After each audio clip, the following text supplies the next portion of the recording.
Welcome to Concerned Citizens Presents. Concerned Citizens of Laguna Woods is an organization dedicated to peace, economic and social justice, good government, and a clean environment. Every month, we invite an expert to enlighten us on a topic related to our mission. Because Village TV videotapes these presentations, we can share that expertise with a larger audience. We hope you enjoy today's broadcast. Mike Gaskins.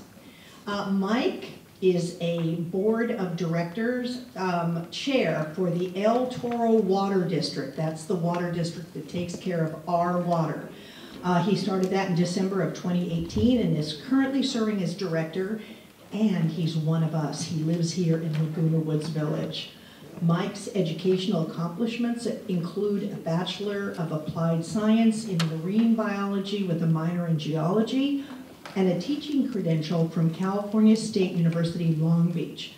He is an Army veteran who served in Vietnam from '68 to '69 as a communications sergeant with a combat engineer unit.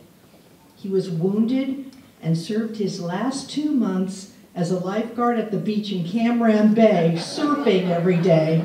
But we still thank him for his service. Mike has over 40 years of professional experience as a civil servant. For 18 years, he was a labor relations representative, negotiating MOUs, which I discovered means Memorandum of Understanding, a negotiated contract. He's negotiated more than 100 of these on behalf of employees in cities and special districts across Southern California. Mike's experience includes Human Resources Director for the City of Montebello, Water Quality Chemist, Microbiologist for Santa Margarita Water District, and Science Teacher for Capistrano Unified School District. He is now retired, although I wouldn't call what he does being retired because he works pretty hard, and has lived in Orange County since '62. He has a son and beautiful daughter and 2 beautiful granddaughters, also in Orange County. I give you Mike Gaskins. I'm not sure I completely deserve it, but I appreciate it. So, anyway, we got invited here tonight to talk about water and the drought and things like that. And things are changing so fast that we actually had to hold back giving Joel the slides to update the data to the most current possible, and then coming in this Friday is going to get more. So things are going to change. Basic question, is the drought over? No. It's paused, and this water helps a lot, but things are coming. So we get our water. We have no wells or anything here in El Toro. So we get our water either from Northern California State Water Project and also Metropolitan Water District through here, and we also get water from the Colorado River from here. And so it has to all be piped in. It takes energy to do that. And for years, California had the lion's share of all the water coming in here.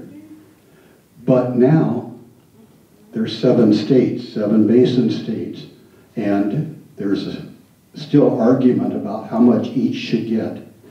And it's going to be hard to resolve that issue.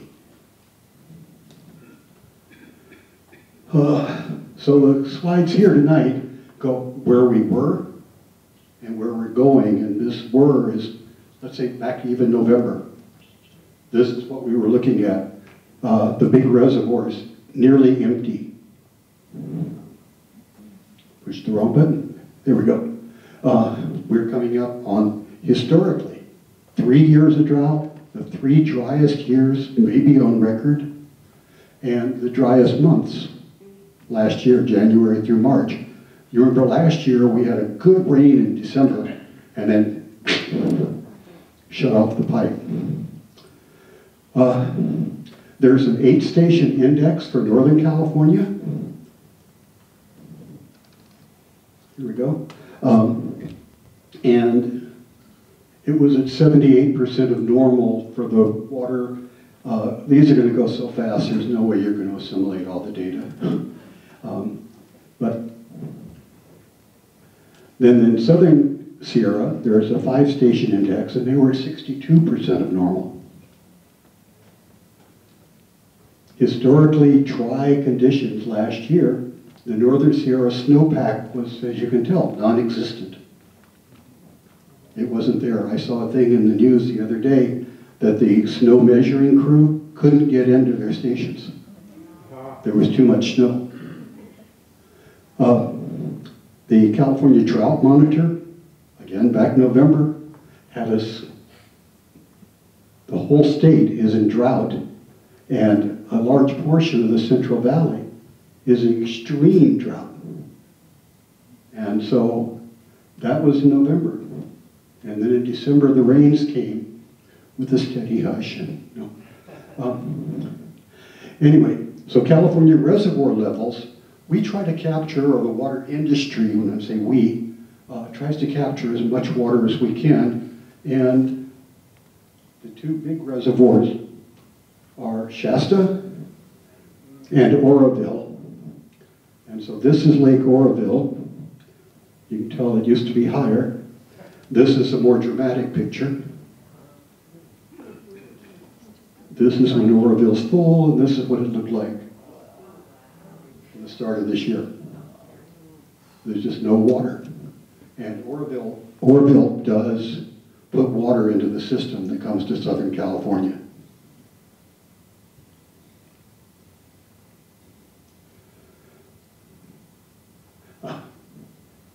And then Lake Powell and Lake Mead are the two big reservoirs. Lake Powell is upstream in Utah, behind Glen Canyon Dam, and it's in dire condition, really difficult. Lake Mead, which is behind Hoover Dam, outside Las Vegas, is also historically low. This is Lake Powell, and these graphs kind of show the water level. Here we go, find the laser. It's been steady declining, ups and downs, but declining. This is the minimum power pool. If the water gets down below that, Glen Canyon Dam can't produce electricity. There's just nothing. And this kind of shows a picture of the plumbing. But Powell is not getting better. This is really interesting. Here's Lake Mead. This is the Overton arm. Overton's a little town city up here near Mesquite. And this is the upper reaches of Lake Mead. You can see it's drying out. I was reading something just today that in the 1800s, side-wheelers, paddle-wheelers, ships actually came up the Colorado River all the way to here. It was, of course, before the dams, but it was a navigable river from the Sea of Cortez all the way up. And again, just like Lake Powell, it's been losing. And the way the water distribution or the water rights in the Lake Mead, California still has the lion's share of that, and that leads to some bad feelings here and there. But it's steadily declining. And we don't know really what it's doing right now. We'll come to that.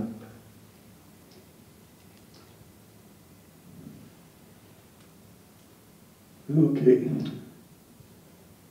These are what has happened, the precipitation over the last 3 years. These are our historically dry years, the drought years. And 81, 84, 91% of average, and we all know that an average isn't a number that exists. I'll show that off here in a sec, but anyway, the amount of runoff though, look how low that is. the water that came down, even though the snowpack was pretty high and the precipitation, it didn't make it down to the river.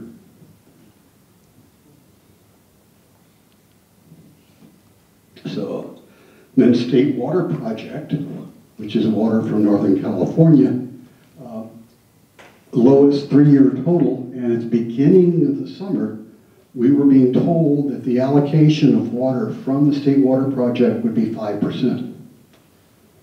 And then somewhere in early December, they raised that to 30, and after the rains in December and early January, they raised it to 35%.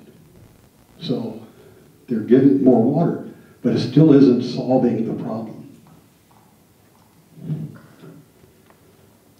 These are how much they're going to,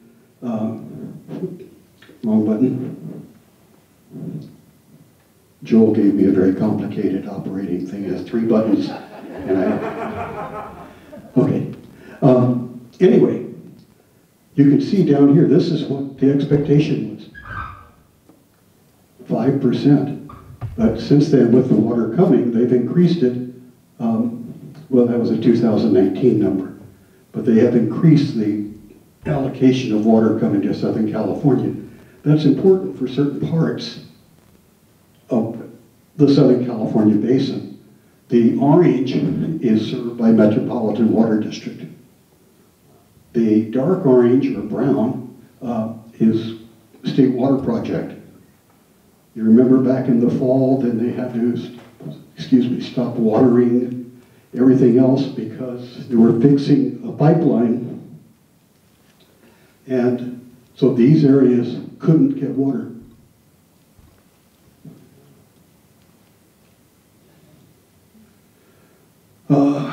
Metropolitan Water District could be allocations. In other words, you send less water than necessary. The water we get here comes mainly from, or comes almost exclusively from Metropolitan Water District, whether it comes from one of their treatment plants or from what's called the Baker treatment plant nearby.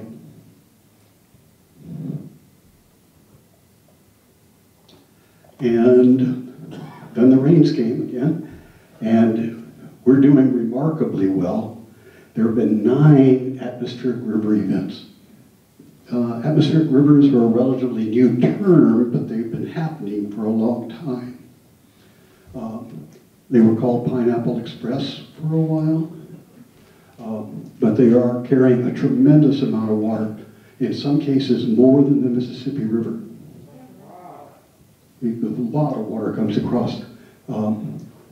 Historically, when I was a long time ago, I read Dana's 2 Years Before the Mast, and he talked about huge storms coming from the south, like these are, that they actually had to slip anchor and go out to sea to ride out the storms. And then when he wrote After the Mast, later on, a few years later, 12 years I think, he came back and talked to the captain of the Pilgrim, who was living in Santa Barbara, and he said, we don't see those storms anymore.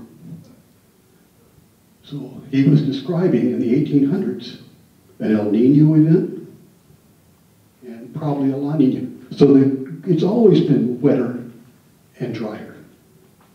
It's the pattern we have, and what the climatologists are saying, that I'm listening to anyway, are saying that we're going to have wetter wets and drier dries. And I think that's pretty much what we're seeing. And so this wetter wet may not get us out of the drier dry. So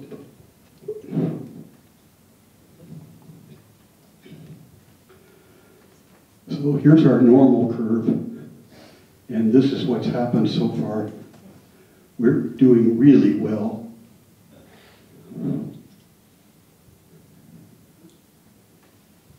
Again, the 8-station index for Northern Sierra, and the 5-station index for Southern Sierra.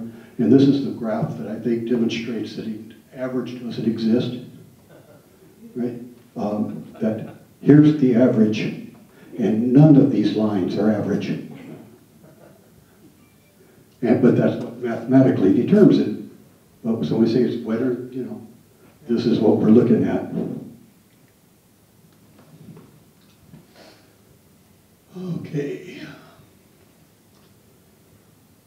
are right now 117% of normal. I think it's actually higher than that. Dennis, you have any idea?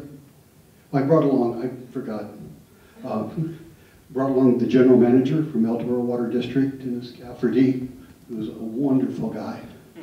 So I really enjoy working with him. And so I'm just falling back on his knowledge. Those numbers are higher than... Those are current numbers. Those are current. Yeah, the 8 stations 117%, the 5 station in Central Valley is 158%. Of normal. There's a lot of water. But we also saw a presentation recently on groundwater, on water that's underground, that's in between the interstitial spaces of sand and rains, even. And there was a scientist who was able to measure groundwater from space with a satellite based on gravitational constants. I don't know how he did it, but he did. But this water isn't going to replace the groundwater.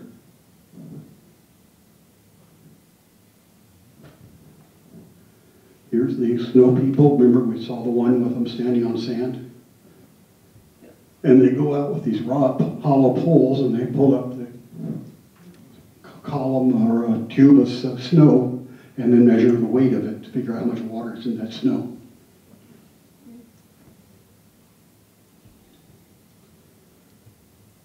Again, the average last year, and this is what this year is looking like so far. And we have more water coming. Northern California is going to get a lot more water. The problem with that's going to be, this is a warm storm. And so it's going to melt a lot of that snow that's sitting up there. And so along with the extra water coming in and snow melt, we can expect severe flooding in Northern California, I think.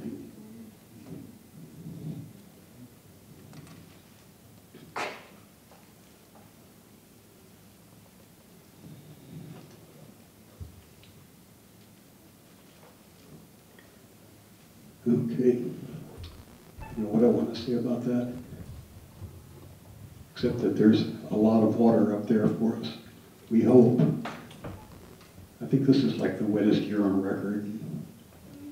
And this is what we're looking at right now.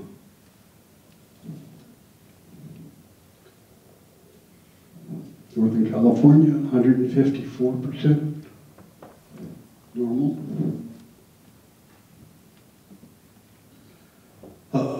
Atmospheric river events. There have been 9 so far. I'm reading there could be 3 or 4 more coming. So we'll see what that does for us. The object of the industry now is we're working more on trying to capture that water, preventing the runoff. If you've driven up the Central Valley, you see all the signs, but the rancher is saying, don't let our water or my water go to the ocean. So all the signs are there, but we are trying to capture that and do it. And there's even some local projects, Santa Margarita Water District, Orange County Water District, and several others are trying to figure out ways to capture and reuse that water. So it's a kind of an exciting time. A couple of the water districts nearby are looking hard at direct potable reuse. In other words, it goes to the treatment plant, it's treated to a very high quality and is sterilized. And most likely it's not going into your tap soon, but maybe someday. You can expect it. Okay. You can see with this one, the earlier picture had all of California in drought, and some in extreme drought, and now we're down to 51% of the state is in some level of drought, but it's much, much less.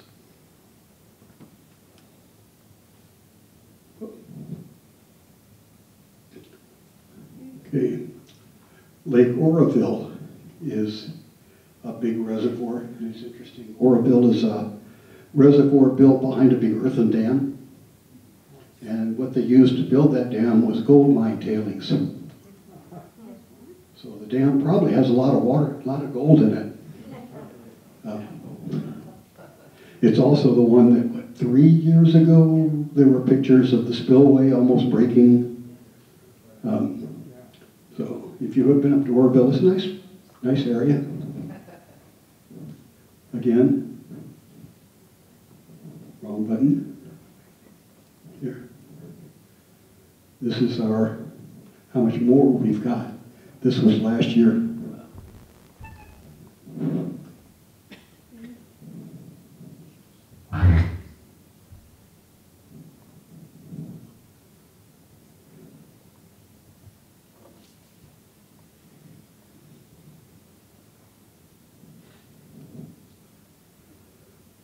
The water has been allocated from the State Water Project.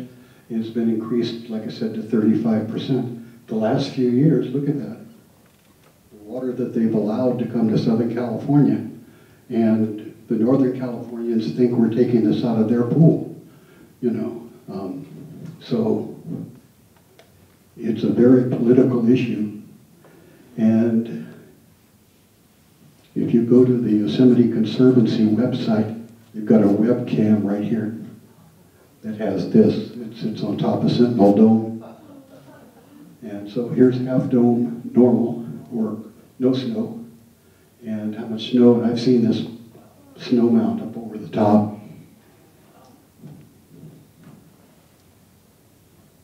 This one, to me, is one of the most sobering pictures. The diameter of the Earth is about 8,000 miles, somewhere in there.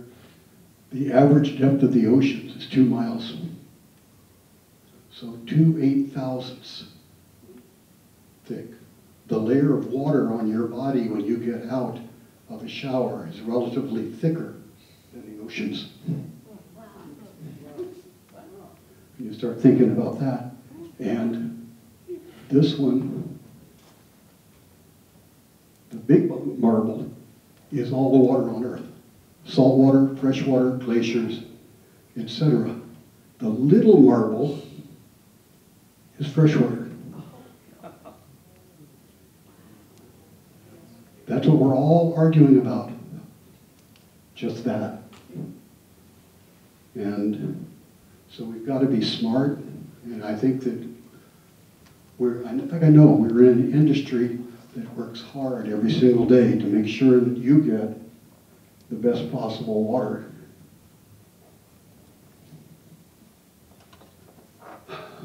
What we're going to get, we don't know. There are arguments, discussions about the 7 states, how much each state is going to be able to take out of the Colorado River. The largest percentage goes to the Imperial Irrigation District down in Imperial Valley. But Colorado River is in shortage, and although the snowpack up in this Rockies and that feeds this is pretty good, it hasn't seen the same impact that the Sierras have seen. So we don't know how much water is actually going to come down the Colorado River and how much is going to be taken or allowed to be taken. This next year, we just don't know, to be determined. State Water Project, 102,000 acre feet. Acre foot is 33 million, no, 1 million gallons is 3 acre feet. 345,000 gallons. Right. Something like that. Anyway, runs a household for a year, roughly. Okay. Local supplies and all the water supplies, we think we can save a lot of water, and there are other programs. So we're trying to keep as much of this water that's coming down as we can. It's going to be a lot of innovative programs. Upper Colorado just doesn't look good. A lot of water's come down, but we expect it to be more. wonder if I can zap the fly. Okay. Lake Powell levels steadily declining. We expect that to continue. There's discussion about abandoning the dam there. Lake Mead, it's been lowered, but it's still awfully low.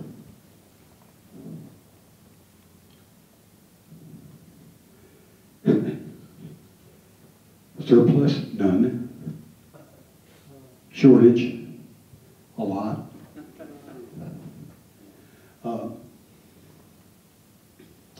And the Metropolitan Water District has this much water available.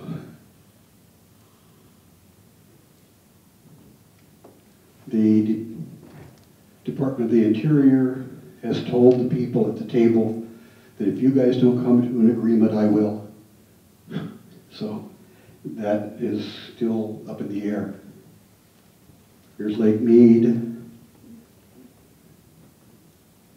right here. We're at the California shortage trigger. We still have water in here, but not much. And we have first grabs at it, but politically keeping that from the other basin members would not be a good idea. So we don't know what's going to happen the rest of this year. I do know that this one rainy season is not a drought end. The drought is still there. We still have to conserve water, and I know that most of you personally take it and do a very good job.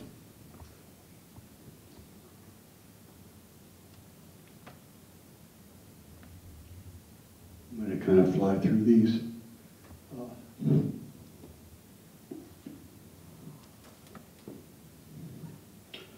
After the drought is over, if it ever is, there's still, in these state water project allocations, there's a debt to be paid. It's like your MasterCard, you got to pay it back. So, water use efficiency. Most of the water used domestically is for landscape. And so we have a number of programs in the water district in El Toro, turf removal, high efficiency toilets, etc., that you can get rebates and refunds for to help you save water. This is interesting because we've had a lot of discussion about this. Back in 2013, the drought, we were supposed to save 24% of reduced water usage, 24%. And by talking to you and the people who lived here and other customers, we did that. And we managed to keep that low level use all the way through. And then last year, the governor came through and said, now you got to save 15% more. So a total reduction of almost 40% in our water usage. And we're close, but we're not there. These anomalous points here, March, April of last year, we did all this during COVID. I don't know if people, we haven't really got a good explanation for that bump there, but that was not good. But for the most part, we have managed to keep our water usage below our 2000. Well, our first slide back there was 2013. This is compared to 2020. If you want to learn more about water, El Toro has a website.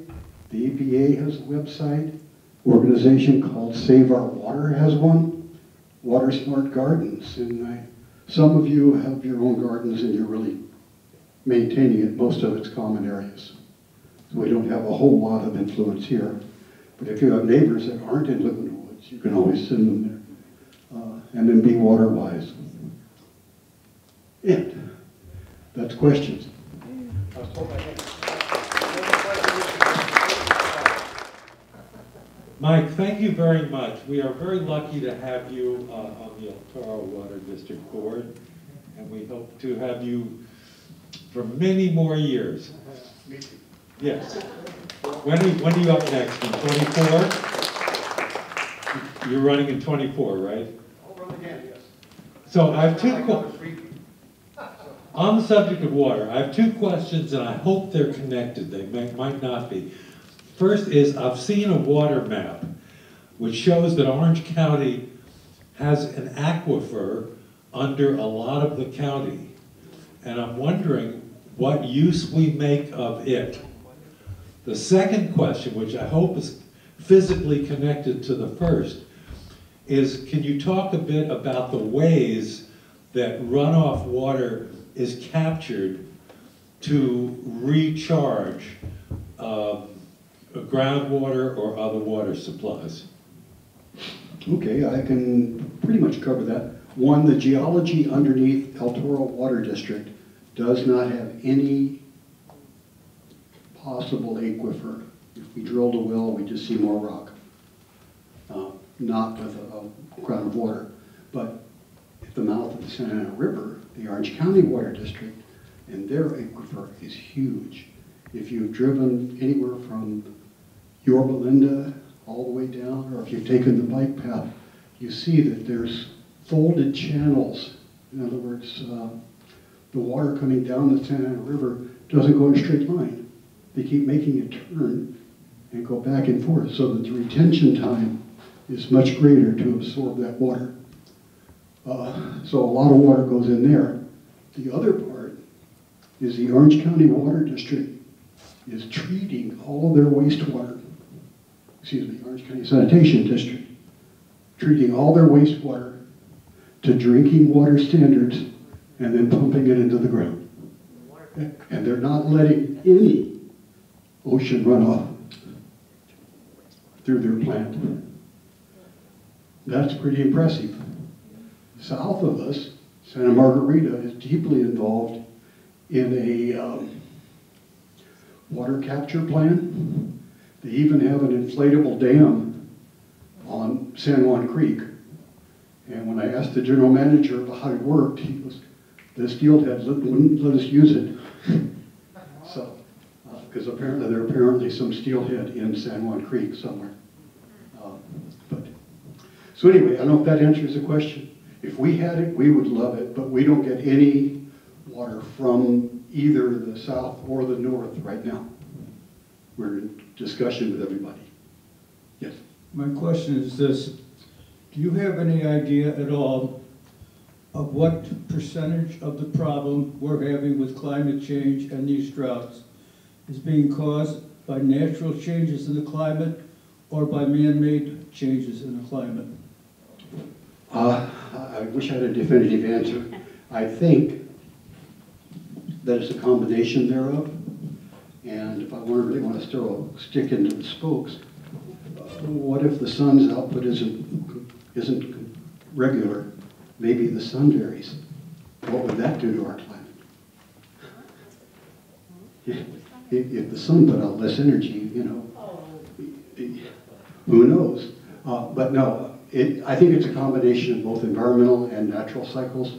We look at the geologic history of Earth, dinosaurs, etc. They've all come and gone. Are we as humans going to have our time? I hope we don't push our own button. So I don't know if that answered your question. I think it's definitely a combination of both. But I think environmental, the CO2 levels are definitely higher. Higher heat retention in the atmosphere. Jonathan touched on a major point that I had. I'll just mention it and move on to another question. The importance of the aquifer systems and recharging areas for recharging aquifers. It's one of the great geologic gifts to mankind that these aquifers exist, and they aren't always utilized properly or protected well. In the San Francisco Bay Area, you may know that there was a big plan by a Tibbetts planning company to put recharging reservoirs all around the valley, and that's a great reservoir system, but they were overpumped by agriculture, and therefore those quaternary gravels that constituted the aquifers got compressed. So that's like lowering the capacity of a dam to store water. Okay, so I would like your thoughts about that. It seems like that's one of the great things. By the way, fracking ruins aquifers. So we're destroying these things that are so valuable. Okay, the other thing, so comments about that. The other thing is you mentioned at the start about the lowering of the level, and we'll reach dead pool in those power generating stations. So when the level gets down, the head is decreased. So the amount of power, I guess, that gets generated is decreased proportional to the drop in the water, to the height of the head, right? Correct. So it's not that it'll suddenly be cut off, we'll have all of this power, and it'll be suddenly cut, it'll wink out slowly. So Most likely, I think that it depends on how the dam operators deal with it.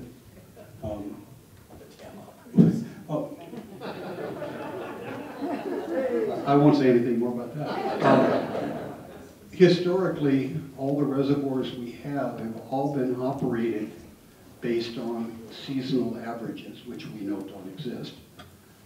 It's not a real number. The operators would let water go at a certain calendar time because that was what it normally did. And sometimes they ended up with the reservoirs with too little water in them. Our science now with atmospheric rivers is allowing us to make a more scientific decision to let water out of reservoirs, and a couple of reservoirs are being used to test that theory. So we're all trying to do something. Yes, I get a newsletter every day, local news called Next Door, and this morning, believe it or not, there was a message in there from somebody. It said, and don't even get started on the California drought. I worked for 30 years in water treatment under license from the State Water Resources Control Board, and they have nothing but excuses for decades of resource mismanagement. Billions of acre feet wasted to the ocean. You addressed some of this. Billions of acre feet wasted to the ocean, ignored pleas for new percolation basins, whatever they are. Reservoirs that have to be dumped when they reach 60 to 70% of capacity. That's what I just talked about with the calendar. It's a huge waste, and both sides of the political side are to blame. What's your response to that? A lot of that's, an opinion, but I think the people are looking at and seeing that that's been a problem. As far as percolation and finding, there's a project called the Sites Reservoir, S-I-T-E-S. It's northwest of Redding, Sacramento, that area.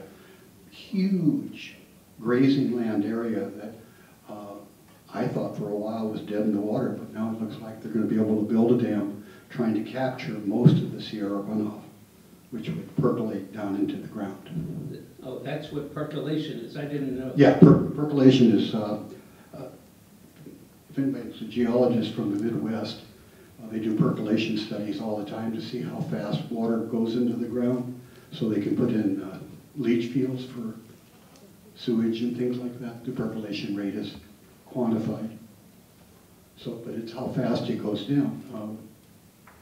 There's a campground state park partway up the Central Valley called the Colonel Allensworth State Park.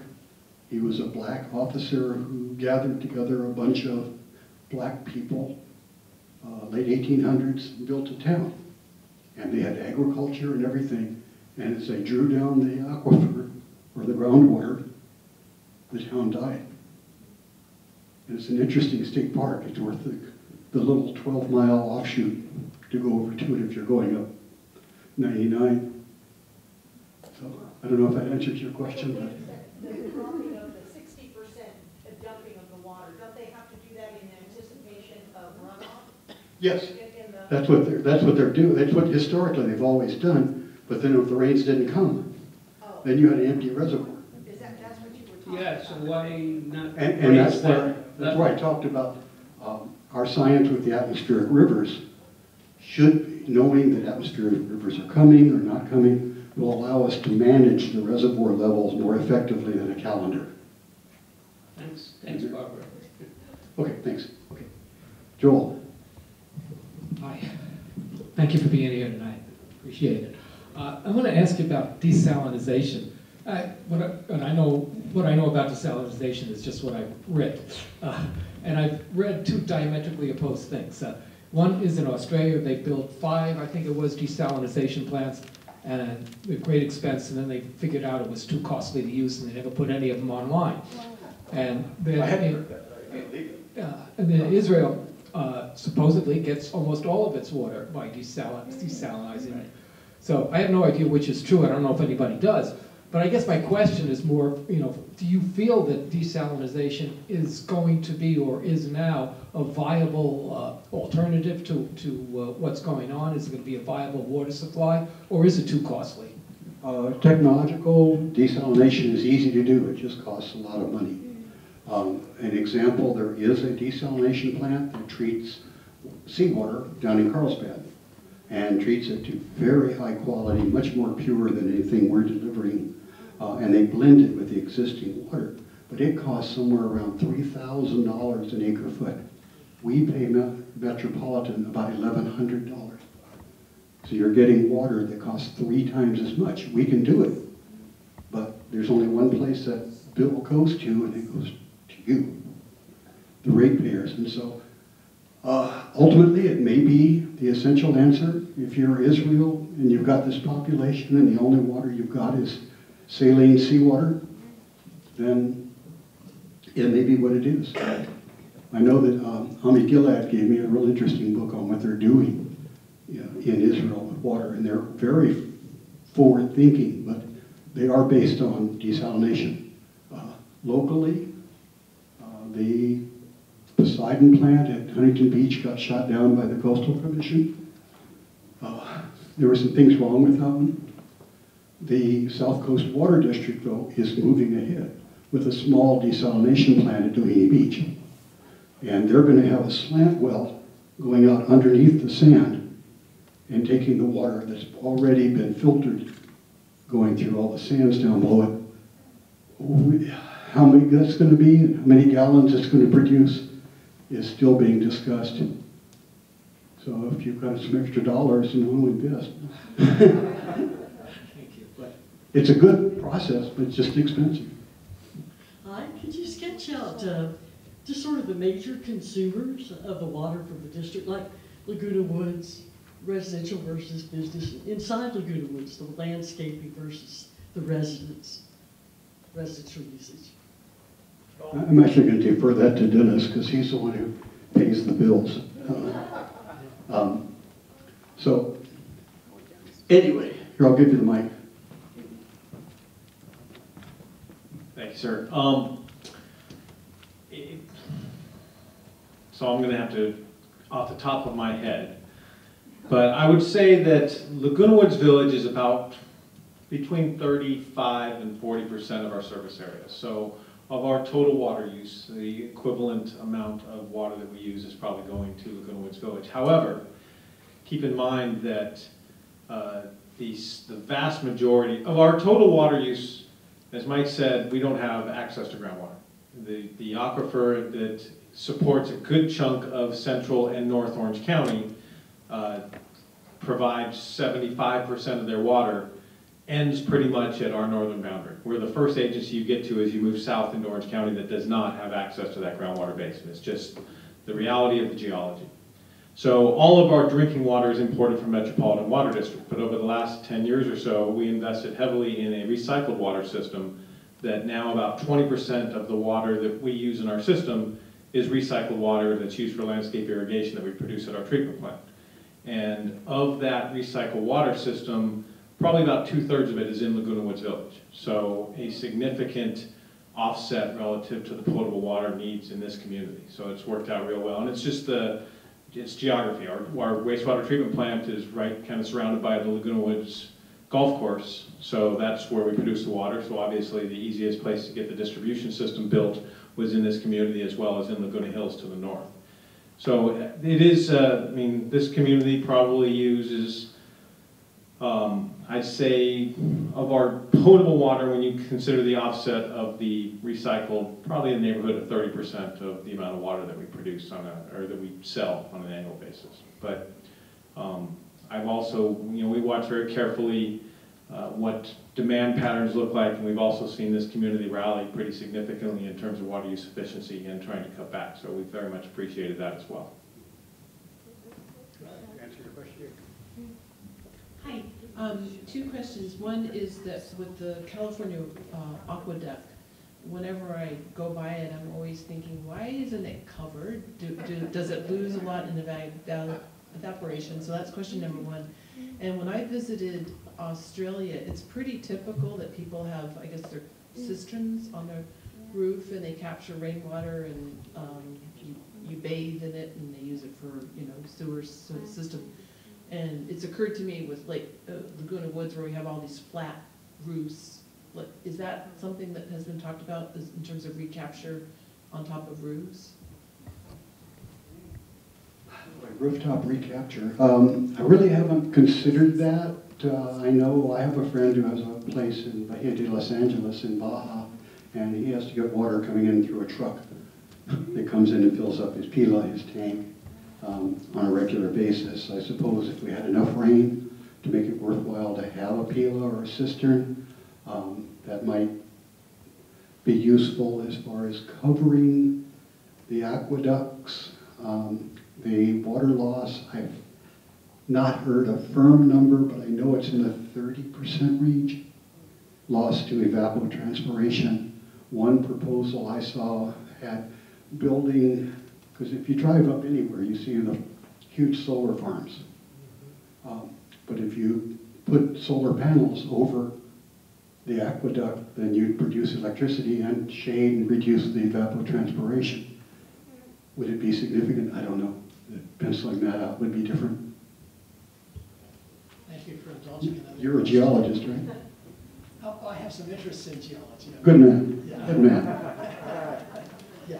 This has to do, again, with the utilization of water. Aquifer systems, by the way, these percolation ponds up in Northern California that I mentioned earlier, they have areas you can see where they've scraped off the ground layer of dirt, and you can see the gravel, so that the water that pours out of those reservoirs, they leak it out so that they can pour it across these percolation ponds, and then that gets percolated down into the aquifer system. And so this scheme that you're talking about in Northern California, where they have this large area where they're going to put a dam, I imagine they should do some scraping there too, so that you don't lose any in runoff. It's going to be a large area too, so you've got the evapotranspiration. Yes. So I want to go back to this question of the utilization, the breakdown of what types, because I think landscaping has a role to play here. A lot of people like those nice flowers that take a lot of water. And so chaparral and the types of plants that grow naturally in California, they don't use so much water. And landscaping is an art to landscape with that kind of vegetation. It's not easy. You don't just plant a chaparral plant and let it grow. You have to tailor it. Okay, so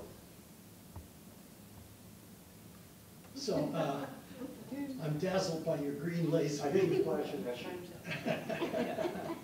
So here's the thing. A certain amount goes to people drinking water, using it in the home, toilet flushing and the use of water. A certain amount goes to agriculture, and a certain amount goes to landscaping, and I include golf courses in that. Now, the landscaping, to what extent can that be modified to be less water wasting than current grassy surfaces? Every blade of grass expires, transpires water crazily fast, faster than a swimming pool. So a swimming pool doesn't evaporate so fast as a lawn. So how do you balance that out? How much of this goes back to the gentleman you brought forward. How much goes to human use in the home, drinking? How much goes to agriculture? And how much goes to landscape? And where are the conservation lines within those categories? Whether you're growing food crops or decorative crops. Use the microphone. Either food crops or decorative landscaping, etc. One of my peeves is I drive up the Central Valley. I know that the soybean fields and wheat and corn and all of that are crops that you can let go fallow, that you could take a season off from them and save water and not go bankrupt. But then I see these huge almond groves that you can't. You have to water them. And so the choice of crops is, and again, it's a business. So we do what we can, and so on our part, we're doing the best we possibly can.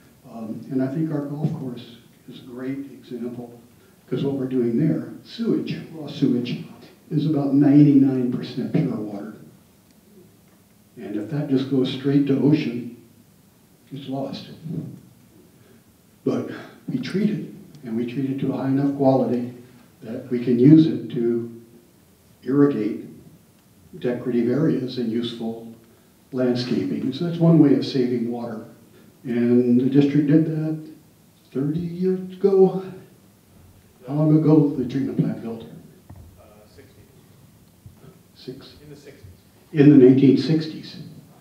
So this district has been very forward-thinking in water conservation.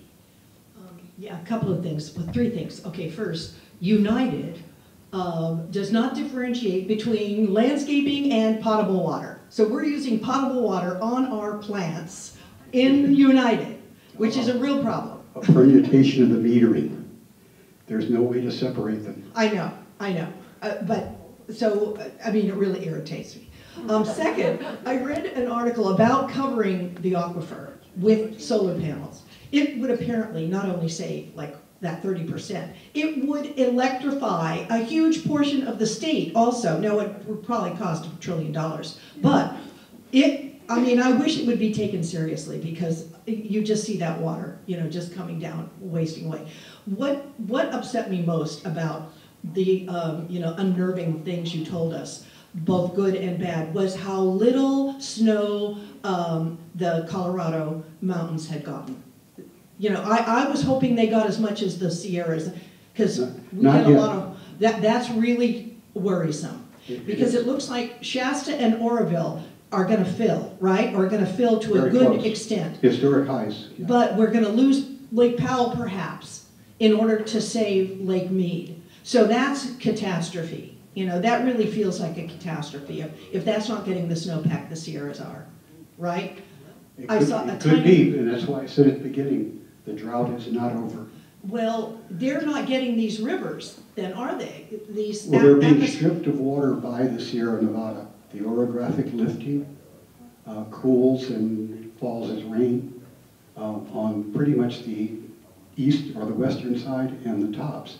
And some of it's making over, but you get over into Nevada and they're still seeing pretty low rainfall. Yeah. Well, we need the snowpack on the, on the Colorado range, and that's what's the really storms need bad. to come down from the north to feed that. So the typical storm that misses us and comes in from the north puts snow and rain in the Rockies, right? But the storm coming from the west, like our atmospheric rivers, this is where they're coming are from. being stripped by the Sierra Nevada. Right. And that moisture is not making it over. Right, yeah. So we need a combination of the two. Yeah, because that's 7 states, a 7-state consortium, including Mexico. Listen, I think this is the last question. It's 8 o'clock. Thank you all for all your questions, and thank you, Mike and Dennis, for your wonderful presentation. I was really, really informative. Thank you. Thank you very much. It's an honor to be here.